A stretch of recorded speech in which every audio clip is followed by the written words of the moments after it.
Hey guys, what's up? Real quick post-fight reactions to Vasyl Lomachenko just scoring that TKO win over Jorge Linares, taking his WBA and Ring Magazine lightweight title. And regardless of how you feel about Linares having that Ring Magazine title, I know that Ring right now, it's kind of tarnished with everything going on with Canelo, and then the way Linares got that Ring Magazine lightweight title. Fine, you want to disagree with the lineage and all that. I hear you. Okay. The bottom line is Jorge Linares was the number one lightweight in the world. Mikey Garcia fought one fight there, then went up to 140. Now he's saying he's going to go back down. I don't know what the hell Mikey Garcia is doing.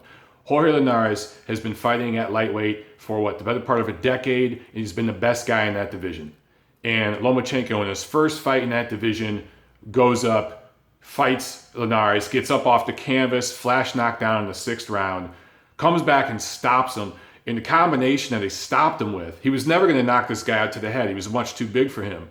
But he landed a bunch of shots, the combination that ended the fight, up top. It was up around the head, right? It was uppercuts and hooks and 45s and everything to get Linares, so I'm going to back up a little bit here, to lift his elbows up. Linares kind of got his elbows up high. And if you watch right at the end, what Loma does is after he was kind of touching him up and moving while he was punching to get Jorge's hands up, he feints up with his right shoulder.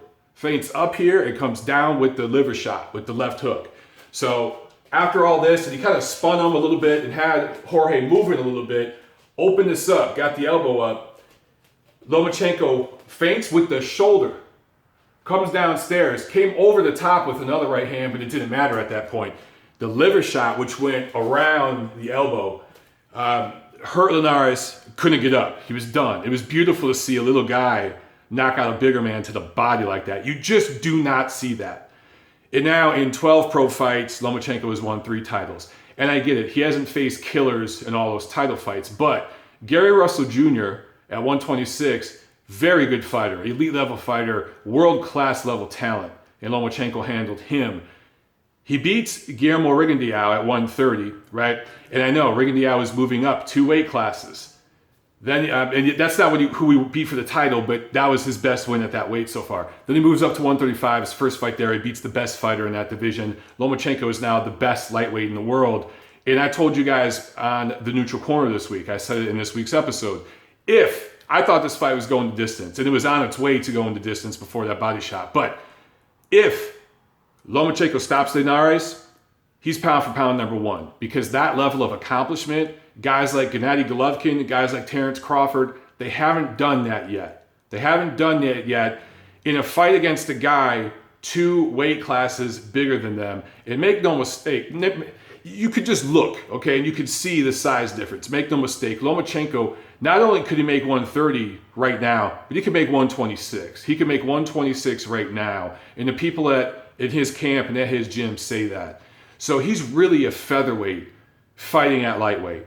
Now, I find it interesting that the same people that were giving Rigo a pass for blatantly, shamelessly quitting and making up an injury, well, he had bruised knuckles, exaggerating an injury, let's say that, looking for a way out against Lomachenko, talked about the size difference and Rigondeaux moving up 2 weight classes and being smaller than Lomachenko. That size difference was not as great as the size difference we saw tonight between Loma and Linares. The size difference was much bigger in this fight. And you saw it. You saw early on, and I tweeted about this, the length, Jorge's length and size was giving Lomachenko a lot to think about. He had to think in there a little bit early on and make adjustments. He started having his way by about the 4th, 5th round, and it looked like it was going to be cruise control. And then he got cocky. And he honestly, quite frankly, the only word I can use is stupid. He got stupid. And he walked right in to a punch. It was right in the center of the ring, right over I think it was Top Rank logo in white letters. And that paint was slippery. Loma had already slipped earlier once in the fight. It wasn't a slip. It was a legit knockdown, but it was an off-balance kind of knockdown. His feet were in front of his butt when he got hit, so he just kind of planted them right back on his butt. It was a nice little straight right hand from Linares. Wasn't nothing on it. But against a guy who was much smaller and off-balance, it was perfect. And it was one of the rare occasions where we saw Lomachenko get lazy and, quite frankly, stupid for a second in a round and get caught. And that might have cost him the fight.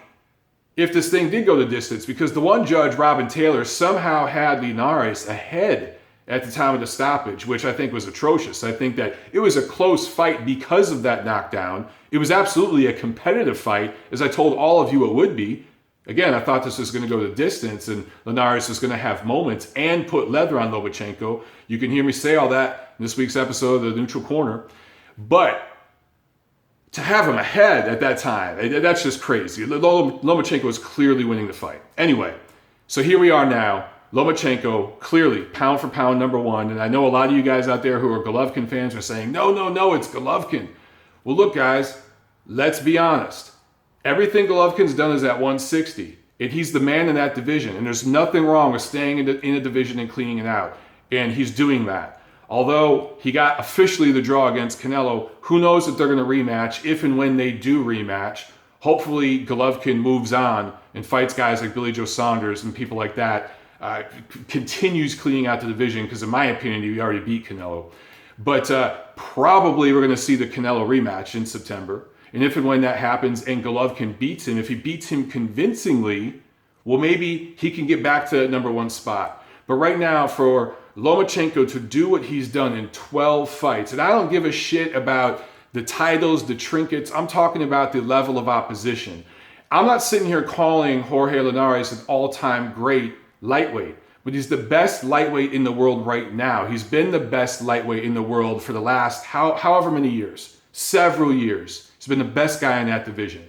Lomachenko has already beat the best fighters at 126, 130, and 135 that we have right now. I'm not saying any of these guys are all-time greats, but the best we have in those divisions right now, he's already beat them. He's done that in 12 fights. Guillermo Rigondeaux is a pound-for-pound level talent, and Lomachenko absolutely outclassed and embarrassed him and made him quit. Guys like Gary Russell Jr.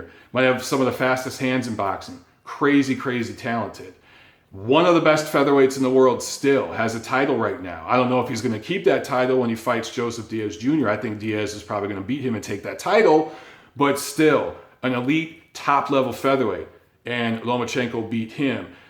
The haters are always going to find something about this guy to diss. You're going to see memes of that knockdown. You're going to be reminded of the Orlando Salido fight. People are going to twist things. They're going to, they have agendas, okay? I'm not even going to, you guys know where I'm going with all that stuff. The bottom line is the facts speak for themselves. To fight a guy like Salido in your second pro fight and come back from behind and almost beat that guy, basically that night who was almost a freaking welterweight, is pretty damn impressive. And here's the question that the point that no one's really been able to counter yet. Win, lose, or draw. What fighter can you think of that has accomplished this much, fought this level of opposition in their first 12 fights? When you not just pound for pound and where these guys rated in their division and everything, but all the X's and O's, when you break down all the intangibles. What fighter's done this in 12 fights? You got to go back a really, really long time. And I'm racking my brain. I can't think of somebody who's done this in 12 professional fights. Right now, Vasyl Lomachenko is pound for pound number one in the world. And he has the best feet in sports. That includes the NBA. That includes the NFL. That includes the NHL. All of it. He has the pound for pound, okay? There might be bigger guys that have crazy good footwork, but pound for pound, this guy has the best feet in sports right now. He's a much better fighter than the guy that lost to Salido. He's a much better fighter than the guy that beat Russell, Sosa, guys like that.